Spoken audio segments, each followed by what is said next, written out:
രാജകീയ പിണക്കം. തെന്നാലിരാമന് കൊട്ടാരത്തിൽ ധാരാളം ശത്രുക്കൾ ഉണ്ടായിരുന്നു. അതിൽ പ്രധാനി രാജപുരോഹിതൻ തന്നെയായിരുന്നു. അയാൾക്ക് തെന്നാലിരാമനെ എങ്ങനെയെങ്കിലും ദർബാറിൽ നിന്ന് പുറത്താക്കണമെന്ന ചിന്തയെ ഉണ്ടായിരുന്നുള്ളൂ. അങ്ങനെയിരിക്കെ ഒരു ദിവസം രാജപുരോഹിതന്റെ തലയിൽ ഒരു കുബുദ്ധി വിടർന്നു. അയാൾ മഹാരാജ്ഞിയുടെ അനുജനെ ചെന്ന് കണ്ടു. നിങ്ങൾ ചക്രവർത്തിയുടെ അളിയനാണെന്ന് പറഞ്ഞിട്ട് ഒരു കാര്യവുമില്ല. നിങ്ങളുടെ സ്ഥാനത്ത് ഞാനായിരുന്നെങ്കിൽ ഇന്ന് ദർബാറിൽ ആ തെന്നാലിരാമൻ ഇരിക്കുന്ന കസേരയിൽ ഞാൻ ഇരിക്കുമായിരുന്നു. കഷ്ടം തന്നെ, രാജപുരോഹിതൻ പറഞ്ഞു. അതിന് ഞാൻ എന്ത് ചെയ്യാൻ? അളിയൻ ഇഷ്ടം ആ രാമനെയാണ്. അയാളില്ലെങ്കിൽ അളിയൻ ഉറക്കം വരില്ല, രാജ്ഞിയുടെ അനുജൻ പരിഭവം പറഞ്ഞു. അങ്ങനെ പറ, അവിടെയാണ് നിങ്ങളുടെ ബുദ്ധി ഉപയോഗിക്കേണ്ടത്. അയാളുടെ സ്ഥാനത്ത് നിങ്ങൾ വരണം. രാജപുരോഹിതൻ ചക്രവർത്തിയുടെ അളിയന്റെ മനസ്സിൽ ദുരാഗ്രഹം കുത്തിനിറയ്ക്കാൻ ആരംഭിച്ചു. അതെങ്ങനെ? നിങ്ങളുടെ സഹോദരിയല്ലേ മഹാരാജ്ഞി, അവരെ കൊണ്ട് പറയിക്കണം. അവർ നിർബന്ധിച്ചാൽ ചക്രവർത്തി കേൾക്കാതിരിക്കുമോ? പക്ഷേ സഹോദരി ഞാൻ പറഞ്ഞാൽ കേൾക്കുമോ? ഈ സംശയമാണ് എല്ലാ കുഴപ്പത്തിനും കാരണം. മഹാരാജ്ഞിയോട് ചെന്ന് പറയണം, തെന്നാലിരാമന്റെ സ്ഥാനത്ത് നിങ്ങളെ നിയമിച്ചില്ലെങ്കിൽ എങ്ങോട്ടെങ്കിലും നാട് വിട്ടു പോകുമെന്ന്. നിങ്ങളെ വലിയ സ്നേഹമായതുകൊണ്ട് മഹാരാജ്ഞി രാജാവിനോട് പറഞ്ഞ് തീർച്ചയായും തെന്നാലിരാമന്റെ സ്ഥാനത്ത് നിങ്ങളെ നിയമിക്കും. രാജപുരോഹിതൻ തീർത്തു പറഞ്ഞു. പിന്നെ താമസിച്ചില്ല.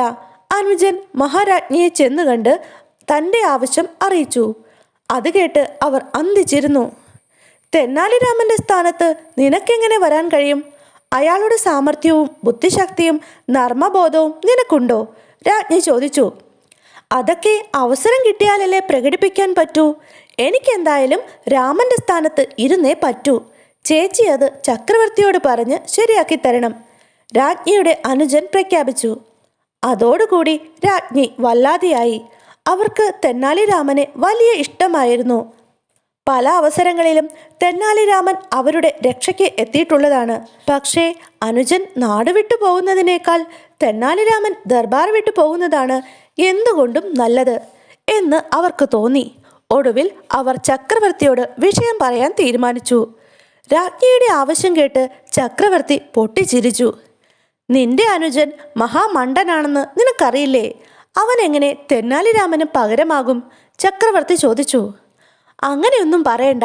അവസരം കിട്ടിയാൽ അവനും മിടുക്കനാണെന്ന് തെളിയിക്കും. അതിനങ്ങ് സമ്മതിക്കേണ്ടേ? രാജ്ഞി വിട്ടുകൊടുത്തില്ല. അവർ തമ്മിലുള്ള തർക്കം വലിയ വഴക്കിൽ എത്തിച്ചേർന്നു. ചക്രവർത്തിക്ക് ദേഷ്യം വന്നു. പക്ഷേ രാജ്ഞിയല്ലേ? അദ്ദേഹം രാജ്ഞിയെ അന്ന് നയിപ്പിക്കാൻ ശ്രമിച്ചു. ഒരു കാരണവുമില്ലാതെ തെന്നാലിരാമനെ ദർബാറിൽ നിന്ന് പുറത്താക്കിയാൽ പ്രജകൾക്ക് അതിഷ്ടമാവില്ല. അവർക്ക് അത്രയ്ക്ക് പ്രിയപ്പെട്ടവനാണ് തെന്നാലിരാമൻ. ഒരാളെ ഒരു സ്ഥാനത്ത് നിന്ന് മാറ്റുമ്പോൾ അതിനൊരു കാരണം പറയാൻ ഉണ്ടായിരിക്കണം. ഇക്കാര്യത്തിൽ എന്ത് കാരണമാണുള്ളത്? ചക്രവർത്തി ചോദിച്ചു. രാജ്ഞി ഉടൻ തന്നെ അതിനു പറ്റിയ ഒരു സൂത്രം കണ്ടുപിടിച്ചു. നമ്മൾ തമ്മിൽ പിണക്കത്തിലാണെന്ന് അങ്ങ് തെന്നാലിരാമനോട് പറയണം. എന്നിട്ട് എന്നെ അനുനയിപ്പിച്ച് എങ്ങനെയെങ്കിലും അങ്ങയുടെ അടുത്തെത്തിക്കാൻ തെന്നാലിരാമനോട് അങ്ങ് ആവശ്യപ്പെടണം. അപ്പോൾ തെന്നാലിരാമൻ എന്നെ അന്തഃപുരത്തിൽ വന്നു വിളിക്കും. പക്ഷേ ഞാൻ വരില്ല. അക്കാര്യം പറഞ്ഞ് അങ്ങേക്ക് തെന്നാലിരാമനെ ദർബാറിൽ നിന്ന് പിരിച്ചുവിടാം. ശരി. ഒടുവിൽ ചക്രവർത്തി സമ്മതിച്ചു. താമസിയാതെ ചക്രവർത്തിയും രാജ്ഞിയും പിണക്കത്തിലാണെന്ന വാർത്ത ദർബാറിൽ പരന്നു. തെന്നാലിരാമൻ ചക്രവർത്തിയെ സമീപിച്ച് പിണക്കത്തിന്റെ കാരണം എന്താണെന്ന് തിരക്കി. ചക്രവർത്തി നടന്ന കാര്യങ്ങൾ വ്യക്തമായി തെന്നാലിരാമനെ പറഞ്ഞു കേൾപ്പിച്ചു. താൻ അന്തഃപുരത്തിൽ നിന്ന് രാജ്ഞിയെ ദർബാറിലേക്ക് കൂട്ടിക്കൊണ്ടുവന്നില്ലെങ്കിൽ എനിക്ക് രാമനെ പറഞ്ഞയക്കേണ്ടി വരും, ചക്രവർത്തി പറഞ്ഞു. തനിക്കെതിരായി നടക്കുന്ന ഗൂഢാലോചനയുടെ ഫലമാണിതെന്ന് തെന്നാലിരാമന് മനസ്സിലായി. ശരി തിരുമനസേ, അന്തഃപുരത്തിൽ ചെന്ന് രാജ്ഞിയെ ഞാനൊന്ന് കാണട്ടെ. ദർബാറിൽ നിന്നിറങ്ങിയ തെന്നാലിരാമൻ തൻ്റെ ഒരു സുഹൃത്തിനെ വിളിച്ച് ചില നിർദ്ദേശങ്ങൾ നൽകി. അതിനുശേഷം രാജ്ഞിയെ കാണാൻ അന്തഃപുരത്തിലേക്ക് ചെന്നു. തെന്നാലിരാമൻ വരുന്നത് കണ്ട രാജ്ഞി ഗൗരവം നടിച്ച് മിണ്ടാതെ ഇരുന്നു. അന്തഃപുരത്തിലേക്ക് കയറുന്നതിന് മുമ്പ് നേരത്തെ നിർദ്ദേശം നൽകിയതനുസരിച്ച് സുഹൃത്ത് ഓടിച്ചെന്ന് തെന്നാലിരാമനെ തടഞ്ഞു നിർത്തി. എന്താണ് വേണ്ടത്? രാമൻ ചോദിച്ചു. ആകെ പ്രശ്നമായിരിക്കുകയാണ്. തെന്നാലിരാമനോട് സുഹൃത്ത് എന്തൊക്കെയോ അതീവ രഹസ്യമായി പറയുന്നത് രാജ്ഞി ശ്രദ്ധിച്ചു. അവരുടെ മുഖഭാവം കണ്ടപ്പോൾ എന്തോ ഗൗരവമുള്ള വിഷയമാണ് ചർച്ച ചെയ്യുന്നതെന്ന് രാജ്ഞി ഊഹിച്ചു. രാജ്ഞി പതുങ്ങി ചെന്ന് അവർ സംസാരിക്കുന്നതെന്തെന്നറിയാൻ ചെവിയോർത്തു. രാമ, നീ വെറുതെ കഷ്ടപ്പെട്ടിട്ട് കാര്യമില്ല. ചക്രവർത്തി തിരുമനസ് പുതിയ കല്യാണത്തിൽ ഉറച്ചു തന്നെ നിൽക്കുകയാണ്. പക്ഷേ അത് രാജ്ഞിക്ക് വിഷമമാകില്ലേ?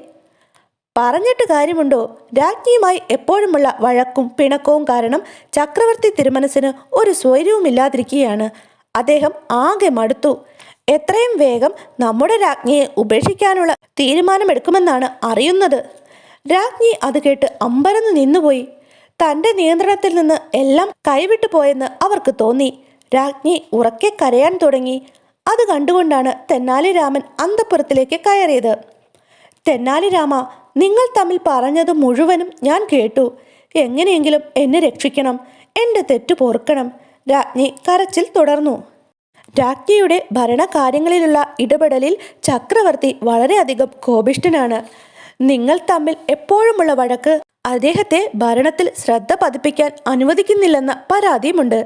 ഇതൊക്കെ മൂലമാണ് അദ്ദേഹം പുതിയൊരു വിവാഹത്തെക്കുറിച്ച് ആലോചിക്കുന്നത്. തെന്നാലി രാമൻ ഗൗരവത്തിൽ പറഞ്ഞു. തെന്നാലി രാമ, എന്നോട് ക്ഷമിക്കാൻ അദ്ദേഹത്തോട് പറയൂ. ഇനി ഇതുപോലെ ഒന്നും ഉണ്ടാവില്ല, സത്യം, രാജ്ഞി ഉറപ്പു നൽകി. എങ്കിൽ വരൂ, ചക്രവർത്തിയെ നേരിട്ട് കണ്ട് മാപ്പ് പറയാം. തെന്നാലി രാമൻ രാജ്ഞിയെ വിളിച്ചു. അവർ അല്പം പോലും സമയം കളയാതെ രാമനോടൊപ്പം ചക്രവർത്തിയുടെ അരികിലേക്ക് ചെന്നു. അദ്ദേഹത്തെ കണ്ടതും രാജ്ഞി കാൽക്കൽ വീണ് പൊട്ടിക്കരഞ്ഞ് മാപ്പപേക്ഷിച്ചു. ചക്രവർത്തി അമ്പരന്നു. എന്താണിതൊക്കെ? ഇതിനു മാത്രം ഇവിടെ എന്തുണ്ടായി? ചക്രവർത്തി രാജ്ഞിയോട് ചോദിച്ചു. ഞാൻ അങ്ങയെ ഒരു തരത്തിലും ഇനി ശല്യപ്പെടുത്തില്ല. അങ്ങ് ഒരു കാരണവശാലും മറ്റൊരു വിവാഹത്തെക്കുറിച്ച് ചിന്തിക്കരുത്. രാജ്ഞിയുടെ വാക്ക് കേട്ട് രാജാവ് പൊട്ടിച്ചിരിച്ചുപോയി. കണ്ടോ തെന്നാലി രാമന്റെ മിടുക്ക്! അയാളെ തോൽപ്പിക്കാൻ ആർക്കും കഴിയില്ല. രാമന് പകരമായി രാമനേ ഉള്ളൂ. അപ്പോഴാണ് താൻ കബളിപ്പിക്കപ്പെട്ടുവെന്ന ബോധം രാജ്ഞിക്കുണ്ടായത്.